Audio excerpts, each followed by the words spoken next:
নমস্কার বন্ধুরা, রকমারি বাঙালি রান্নায় সবাইকে স্বাগত জানাই। এই গরমকালে আমরা আমের আচার খেতে খুবই ভালোবাসি।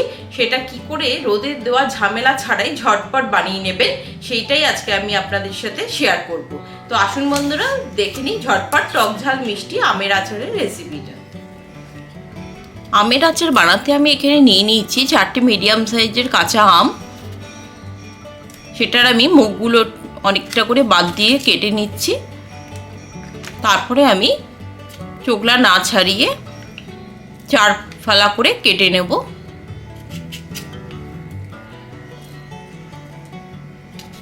দেখুন আমি দানাটা খুলে নিলাম, এরপরে 2 টুকরো করে নিচ্ছি লম্বায়। তো এইভাবে আমি আমগুলোকে কেটে নেব।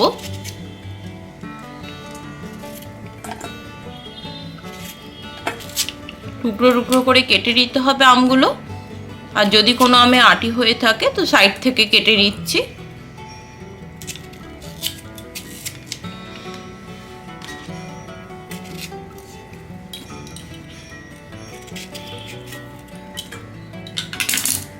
খোসা সমেতই কাটছি, খোসা ছাড়াবেন না।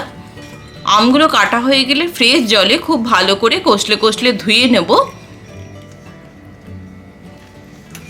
আমি অল্প অল্প করে ধুচ্ছি যাতে ধোয়াটা খুব ভালো করে হয়। আমি ধুয়ে একটা পাত্রে তুলে নিচ্ছি, আবার কিছু আম দিয়ে কষলে কষলে ধুয়ে নিচ্ছি যাতে আমের কষটা বেরিয়ে যায়। আমি এই প্রসেসেই 2 বার করে ধোবো। একবার এটা সমস্ত আমগুলো অল্প অল্প করে ধুয়ে তুলে নিচ্ছি, তারপরে আমি আবার জল নিয়ে আরেকবার ধুয়ে নেব। সেম প্রসেসেই 2 বার করে ধুয়ে নিতে হবে। ধোয়ার সময় খুব ভালো করে ঘষে নেবেন যাতে আমের কষটা বেরিয়ে যায়।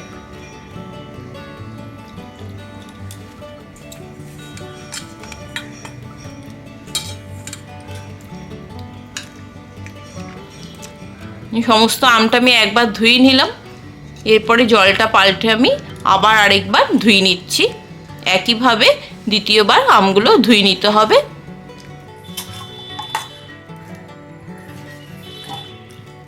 আমার সমস্ত আমটা 2 বার করে ধোয়া হয়ে গেছে। এবারে আমি একটি সুতির ন্যাকড়ার মধ্যে সেটা ভালো করে মুছে নিচ্ছি যাতে আমের মধ্যে জলটা না থাকে। খুব ভালো করে অল্প অল্প আম দিয়ে আমি মুছে নিচ্ছি।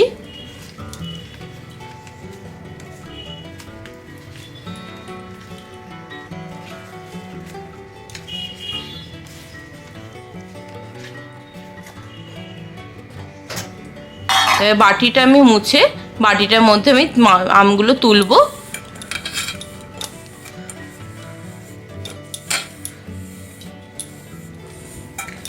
বাটিটা শুকনো করে মুছে নিলাম, এরপরে একটা একটা করে আম আমি মুছে মুছে তুলে নিচ্ছি। ন্যাকড়াটা অবশ্যই সুতির নেওয়ার চেষ্টা করবেন যাতে আমের সমস্ত জলটা ভালো করে টেনে নেয় এবং আমটা খুব ভালো করে মোছা হয়। আমি সমস্ত আমটা প্রথমে ন্যাকড়ার মধ্যে দিয়ে নিয়েছি যাতে সমস্ত আমের জলটা টেনে নেয় এবং একটা একটা করে মুছে নিয়েছি।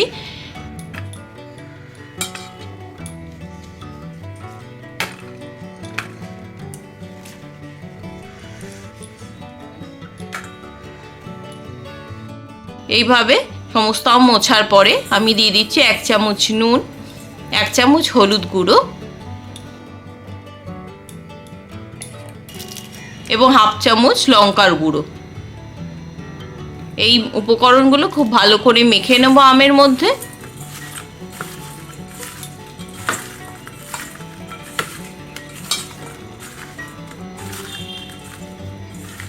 খুব ভালো করে মেখে নিলাম আমি। এবার আমগুলোকে আমি একটি থালার মধ্যে নিয়ে নিচ্ছি এবং ফ্যানের তলায় আমি কিছুক্ষণের জন্য দিয়ে রাখবো। 1/2 ঘন্টার মতো দিয়ে শুকিয়ে নেব। আপনারা চাইলে হালকা রোদেও দিতে পারেন, এটা কিন্তু আমি ফ্যানের তলায় দিয়েই শুকিয়ে নিচ্ছি।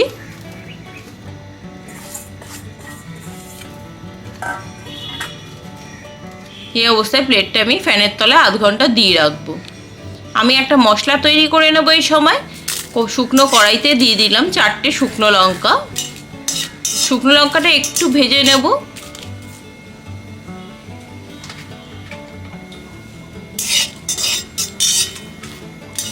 একটু ভাজা হলে তখন আমি দিয়ে দিচ্ছি 1.5 চামচ মতো ধনে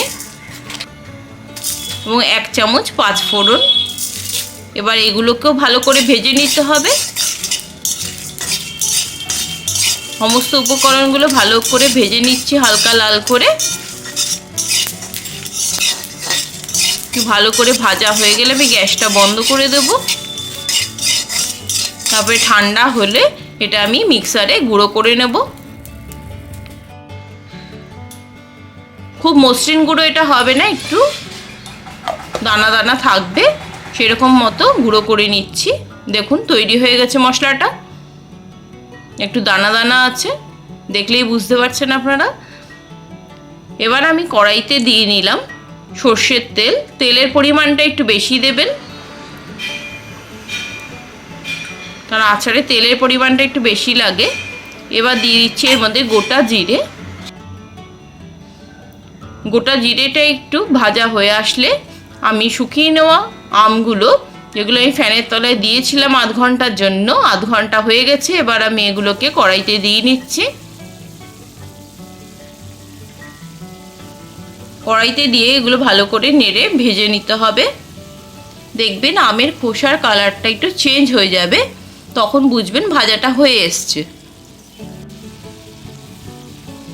এর মধ্যে আমি দিয়ে দিলাম 1.5 চামচ মতো আদা কুচি। আমি আদাটা গ্রেটারে ঘষে নিয়েছি।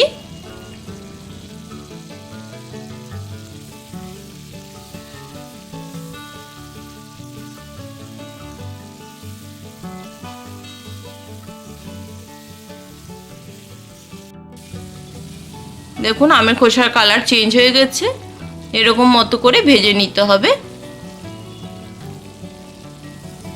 আদাটা একটু আগে দেওয়ার কারণ হচ্ছে আদাটাও ভালো করে ভাজা হয়ে যাবে। এরপরে এখানে দিয়ে দিচ্ছি 2 চামচ চিনি, আর তৈরি করা মশলাটা দিয়ে দিচ্ছি 2 চামচ, আর দিচ্ছি 1/2 চামচ মতো নুন। নুন আমি যেহেতু আগে দিয়েছি তাই এখন কম পরিমাণ দিলাম। এবার এই উপকরণগুলো খুব ভালো করে মিশিয়ে নিচ্ছি। কোনো রকম ঢাকা দেবেন না এবং সমানে একটু নাড়তে হবে। এরপর আমি দিয়ে দিচ্ছি 1 চামচ পাতিলেবুর রস।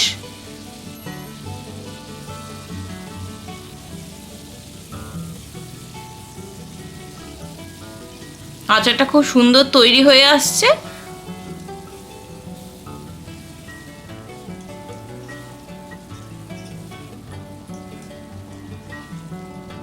আর খুব বেশিক্ষণ করা যাবে না, তাতে কিন্তু আমগুলো গলে যেতে পারে। আমি নামাবার আগে তৈরি করা মশলাটা আর একটুখানি দিয়ে নিলাম, যাতে খুব হালকা একটা গন্ধ থাকে।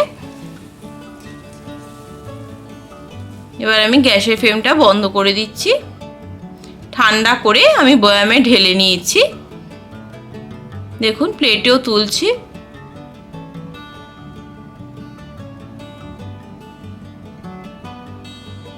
কোনো রকম রোদে দেওয়া ঝামেলা ছাড়াই ইনস্ট্যান্ট আমের আচার তৈরি হয়ে গেছে।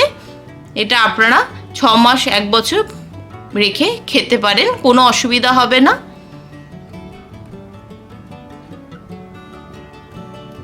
এবং আমের আচার তৈরি করার যে একটি খুব সমস্যা, অনেকে মনে করেন রোদে দিতে হবে না হলেই নষ্ট হয়ে যাবে, সেরকম কোনো বিষয় নেই। এখানে খুব সহজেই খুব ঝটপট তৈরি করে নিতে পারেন এই টক ঝাল মিষ্টি আমের আচার, এবং এই গরমের দিনে খুব ভালোভাবে এটা এনজয় করতে পারেন।